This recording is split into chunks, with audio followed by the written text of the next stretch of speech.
Hello, this is Ramirez, Tidewater Renaissance Fighting Arts. I've been talking about a couple of different gloves and gauntlets. And I think that we can't go the spectrum of gloves and gauntlets without talking about padded gloves. So padded gloves generally, take one out here. I have two pairs that I'm going to show you. They look very similar. They're actually fairly different. These are the padded leather gloves from Purpleheart Armory. And you'll see just solid leather interior. On the exterior, it has some hard plates over the knuckles. It has some padding, but it's not a hard plate in the back of the wrist. And then it has these just padding for the different parts of the, I guess, upper forearm or lower forearm, if you're saying placed by the wrist. The plate that's used by the wrist is very hard because this is a junction point to ever really protect that well, like perfectly. So if you put an overlay there, then you can't bend the wrist. So this one, if you drop the wrist back, you are going to get some coverage, but there will always, in every padded glove, be the risk of getting struck right in here on the wrist. So I think that's one of the things you just kind of take with getting a set of padded gloves. This one, interestingly enough, has a hard plate on the thumb, the lower thumb, and then it has a pad up here. Once again, the problem being that little gap there. The nice thing I think about this design is that front pad passes the thumb joint. So this is actually the lower part of my thumb, and it's not resting right at the joint. That does help protect. One of the things when buying padded gloves is you want to make sure you get them in your size, the size that fits you. If it's too long, it's not going to fit you properly. It's not going to protect the right way. If it's too short, it's not going to protect the right way. So these, I believe, are a large. They might be an extra large. Yeah. And these have been fought enough that I can't tell. Oh, nope. These are a large. So for me, once again, the finger pads actually pass the knuckle point. So the part where these knuckles kind of break, per se, is not actually at the knuckle joint. So once again, that helps if you do get a hit, that it's not, even if you catch that point, you're not getting hit at the knuckle. And that's an important thing when looking at padded gloves. I don't know, really talk about how they work. Is your knuckle joint should be past where the joint is on the protective padding. And that's how that should fit, so that it is actually protecting the knuckle joint. You don't want your knuckle joints aligning with the joints in the padding. Once again, same thing with the wrist. If I'm holding a rapier or something, my hand is going to be tilted back. That helps protect the wrist joint. And that's a nice thing about a padded glove that's fitted properly and that you're using correctly. Now, these are my preferred gloves. I had one issue with them from Purpleheart's, which was there's not a lot. The stitching is really thin on these pads. And I had one, I was fighting someone's side sword, and they cut the pad. So this whole thing became undone. Now, I also do armoring and leather work for my club, so I was able to stitch it back up. But if I had one critical thing is that these are, with the right kind of hit, you can open up the stitching and the padding on the gloves. It's just the way they're designed.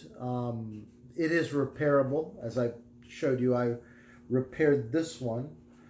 But if you're not used to doing leather repairs, especially stitching leather, you're probably going to be like, well, crap, I'm out $50. I got to go buy a new one. So speaking of which, I believe these are like 50 or 59 on Purpleheart's website. I will try to remember to put a link down below to that. And then I have a pair that look very, very similar. Let's see if I can find the right glove. These are also a size large. They have a couple of modifications, and as I said, they look very, very similar. The difference is these came from Superior Fencing. On the good, bad, and ugly, they are not the same. They are cheaper, but that is in both senses of the word. When I first started putting these on, the glue on the inside had not yet cured, so it was still kind of sticky on the inside, which was kind of awkward. You can see the construction just is not of the same quality. They did add, and I don't know, I think it's a mixed bag. There is a material part here where on the Purpleheart, this is pure leather. The stitching doesn't seem quite as nice as the ones from Purpleheart, to be honest with you. Now, on the plus side, having this material here means that corded, weapons are less likely to abrade the leather on the interior because you have the leather patch that kind of goes over that, if you can see it. And then that's going to save you on some of the wear on it. Now, in all fairness, I've had those Purpleheart gloves for an awful long time, and other than that one pad that opened up, I've had no problems with them. The wear is perfectly fine. The stitching is a little rougher. The pads do tend to still have the same deal. They're long enough that they cover over the joint, which is what you want. I've modified these in that I have put hard protectors in them. I don't actually use these a whole lot, but when I'm training students, these will oftentimes be the gloves I will loan out, just to give them a little extra protection. The downside with having hard fingers in there is, especially let's say you're holding a rapier or something, they widen your hand. So if your hand is like this, with finger protectors, it's always going to be out a little bit because there needs to be room for those protectors. That can affect how you hold certain weapons, making sure you have enough space. A lot of times in rapier, when I'm doing Spanish destreza, I like to have two fingers over the guard inside the cup hilt. And while I can do that with my Purpleheart, because these guys have the finger protectors, I can't do that. I can only put one finger through. So that's something to kind of keep in mind if you decide to go with finger protectors. And also keep in mind, finger protectors do not protect the whole finger. And I think that's important to know. Like I said before, that pad should go past your knuckle. And I would say the finger protector on this one goes to about the same level. It should go to that. So this is what you are literally protecting it from strikes. So on the thumb, it only is about to here. The thumb is the one case where I would say the knuckle is not protected as well. On the side from a hard protector, it goes further back on the top. So one of the things you'll notice about finger protectors is, depending on the size, some do have smaller sizes and larger sizes. There's another video out there of someone who modded theirs with a Dremel tool to make sure they fit in the way they wanted. And you can do that. I pretty much just stuck them in to see how they would work as finger protectors. I've hit my hands with it, just test it out, and they do help if you get hit at the tips of your fingers. Rapier is kind of one of those things where that's a relevant issue. If I have a cup hilt back here, but if you have a swept hilt and you're putting your finger, some people can actually hit through your ring guard into the finger, and that's really where those hard protectors will give you an advantage, will give you some extra protection, especially if you're used to the regular kind of leather gloves. I did a video earlier on the Greer gloves. That type of glove, if you're wearing something like that, your hand can get squished quite nastily by a blade coming through a ring guard. You don't worry about it as much with a cup hilt. So generally I use a cup hilt, so I'll use the Purplehearts without any hard protectors. But I know people who have swept hilts, and so that's the benefit. If you're fighting saber and it's open, you've got those fingers exposed, I would definitely put finger protectors in a padded glove if you're going to use it. Continuing on, there are hard plates in the knuckles on the superior fencing. Once again, the second one, not so much.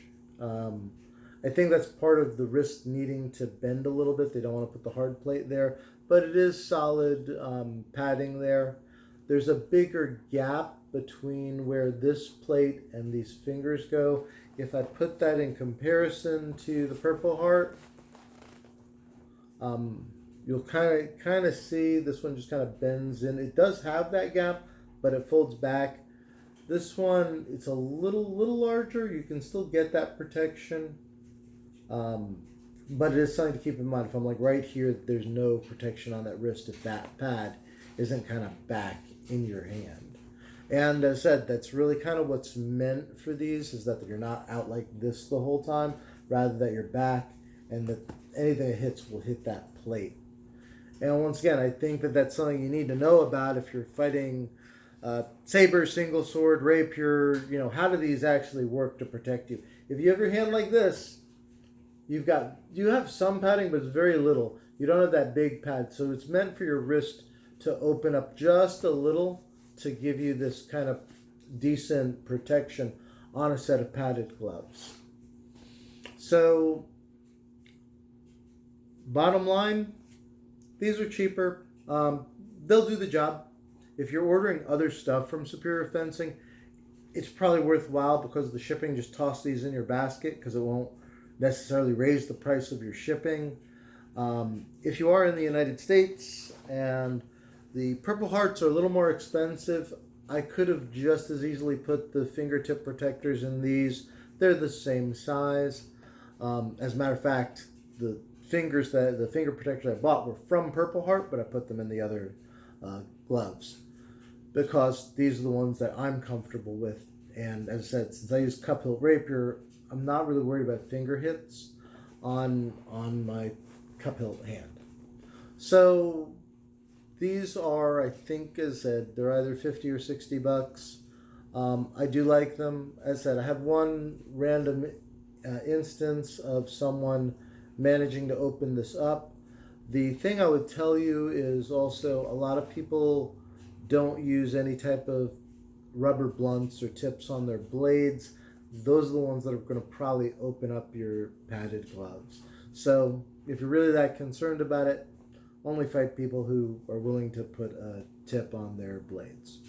So that's it for this video. I know it's run a little long, but I also want to talk about how to use padded gloves as much as the review of the two gloves themselves. Knowing that that finger joint needs to be past your fingertip joint, so get the right size. Knowing that your wrist bent will give you better protection than your wrist out like this, which will expose the weakness in a set of padded gloves.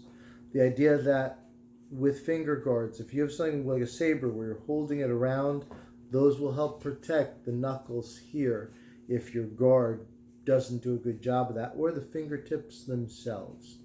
So I just wanted to leave that out there. So as we move from soft gloves like greer gloves to padded gloves and then to hard gauntlets, that you have a sense of how they're used. As I said, these are from Purpleheart. These are from Superior Fencing. As I said, they're pretty comparable. These are cheaper, but once again, if you're getting them shipped out from Pakistan, they might end up being the same price. So that's something to keep in mind. But if you're already ordering stuff from Superior Fencing, I would add a set of these to the bag if you're planning on doing rapier or saber or messer, something that isn't longsword. Padded gloves are a horrible idea for longsword. You could really be setting yourself up for some injuries, so I would not recommend these for longsword, but for some of the other single sword events, they're an option. So just keep them in mind, know how they work, know what will work best for you. So thank you very much. Once again, I'm Ramirez from Tidewater Renaissance Fighting Arts, and I'll see you in the next video.